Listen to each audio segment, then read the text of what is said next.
یہ کہہ رہے ہیں کہ حدیث میں تو آپ بار بار حدیث بتاتے ہو کہ بدترین چیز جس پہ انسان کا پیسہ خرچ ہو وہ تعمیر ہے، تو بلڈر کا تو بزنس ہی تعمیر ہے، وہ تو پھر اس کا مطلب بدترین کاروبار کر رہا ہے۔ حدیث سمجھ میں آئی؟ نبی صلی اللہ علیہ وسلم نے فرمایا، حدیث بالکل صحیح ہے، کہ بدترین چیز جس پہ انسان کا پیسہ خرچ ہوتا ہے وہ کیا ہے؟ تعمیر، یعنی سب سے بدتر چیز تعمیر ہے جس پہ پیسہ خرچ ہو۔ تو بلڈر تو پھر بدترین طریقے سے پیسے کما رہا ہے، وہ تو تعمیر ہی کے ذریعے کماتا ہے۔ سوال سمجھ میں آئے گا تو آگے جواب سمجھ میں آئے گا نا۔ دیکھو حدیث میں جب کسی کو بدترین کہا جاتا ہے تو اس کا مطلب کیا ہوتا ہے، پہلے یہ سمجھو۔ یہ سمجھانے کے لیے میں ایک اور حدیث کی مثال دیتا ہوں۔ نبی صلی اللہ علیہ وسلم نے فرمایا، خیر صفوف الرجال اولها وشر صفوف الرجال آخرها۔ مردوں کے لیے سب سے بہترین صف پہلی ہے، سب سے بدترین صف آخری ہے۔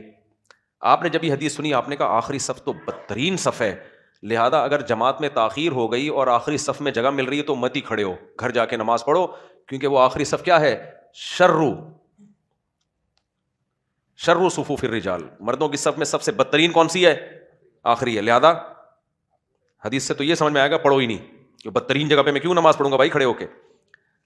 اس کا جواب یہ ہے کہ حدیث میں جب کسی کو بدترین کہا جاتا ہے تو بہترین کے مقابلے میں کہا جاتا ہے۔ اس بدترین کا وہ مطلب نہیں ہوتا جس کو ہم اردو میں بدترین کہتے ہیں۔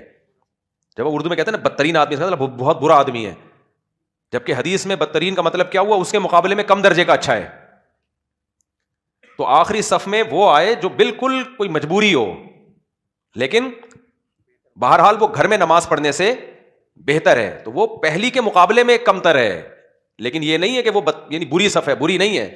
تو حدیث کا مطلب یہ ہوا کہ سب سے بدترین چیز جس پہ تمہارا مال خرچ ہو وہ تعمیر ہے۔ کیا مطلب؟ جتنی چیزوں پہ آپ کا مال خرچ ہوتا ہے ان کی نسبت سب سے کم درجے کا جو مصرف ہے وہ تعمیر ہے، جبکہ ہماری نظر میں سب سے اول درجے کی کیا ہے؟ تعمیر ہے۔ سب سے بہترین مصرف ہماری نظر میں تعمیر ہے۔ تو حدیث میں تعمیر پر خرچ کرنے سے منع نہیں کیا گیا، حدیث میں تعمیر پہ خرچ کرنے کو سب سے آخر میں رکھا گیا ہے۔ نہیں آئی سمجھ میں بات؟ کہ یہ سب سے لاس والا کام ہے، جب سارے خرچے ہو گئے، حج بھی ہو گیا، شادی بھی ہو گئی، بچوں کی تعلیم بھی ہو گئی، کھانے پینے پہ بھی خرچ کر لیا، کپڑے پہ بھی، سواری پہ بھی، پھر بھی اگر بچ رہا ہے تو چل بھائی گھر بنا لے یار۔ نہیں آ رہی سمجھ میں بات؟ ہمارے یہاں ٹینشن لے رہے ہوتے ہیں، نہیں بھائی گھر پہلے، اپنا گھر اپنا ہی ہوتا ہے۔ او بھائی اپنی ہڈی بھی تو اپنی ہوتی ہے، کھا لے، دودھ پی لے، انڈے کھا لے، پہلے اس ہڈی کو تو سیٹ کر لے۔ اپنا پیٹ بھی تو اپنا ہی ہوتا ہے، اس کو تو پہلے بھر لے، اچھے کھانے سے بھر لے۔ اپنی بیوی بھی تو اپنی ہوتی ہے، شادی تو کر لے، اپنے بچے بھی تو اپنے ہی ہوتے ہیں۔ نہ اپنا گھر ہی بس اپنا ہوتا ہے، تو دیواروں پہ اینٹوں پہ کروڑوں روپے خرچ کر لیتے ہیں۔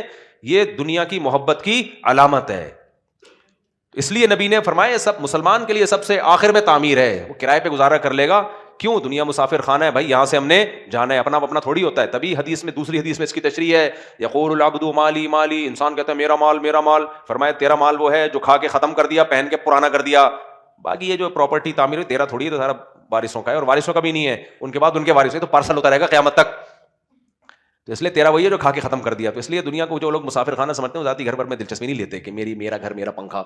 ابے کرائے کے گھر پہ رہو، اس بیوقوف نے کروڑوں کا گھر بنایا، 25-30 ہزار میں دے کے تم لائف کو کیا کرو؟ انجوائے کرو۔ میمن ایسا ہی کرتے ہیں، میمن اپنا گھر نہیں بناتے، وہ کہتے ہیں ہم کروڑ روپے بزنس میں لگا کے پیسہ کمائیں گے، اور 25-30 ہزار روپے کرائے دے کر کسی بیوقوف کے گھر میں رہ کے، جس نے پوری زندگی کی اپنا پیٹ کاٹ کے نا، جو ذاتی گھر بناتے ہیں یا تو کوئی کروڑ پتی ہو نا، متوسط طبقے کا آدمی جب ذاتی گھر بناتا ہے تو پیٹ کاٹ کے بناتا ہے، نہ انڈا کھا سکتا ہے، نہ پراٹھا پھوڑ سکتا ہے، وہ نہ بچے پیدا کرے گا کہ فیسیں دینی پڑیں گی، پیٹ کاٹ کے 60 سال کی عمر میں، جب ریٹائرڈ کی عمر میں پھر گھر بنا کے کہتا ہے دیکھا اپنا گھر اپنا ہی ہوتا ہے۔ بھائی تیری ابھی کال آ گئی ہے، اب تو بونس پہ چل رہا ہے، تیرا جنازہ اٹھنے والا ہے، صحیح ہے، اب تو قبر میں پاؤں لٹکے ہوئے ہیں، کہہ رہے نہیں میں نے بچوں کے لیے بنایا ہے۔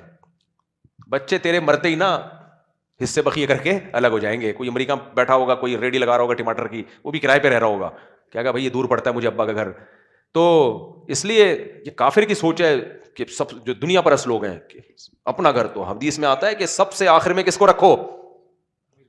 تعمیر کو سب سے اینڈ میں رکھو، سب سے اینڈ میں۔ اس لیے میں کہتا ہوں جو کروڑ پتی لوگ ہیں بنا لیں، وہ جو متوسط درجے کے ہیں کھانے پینے کو زور لگائیں، بچ گیا تو بنا لیں، نہیں بنا تو کوئی ایسی بات نہیں ہے، سمجھتے ہو؟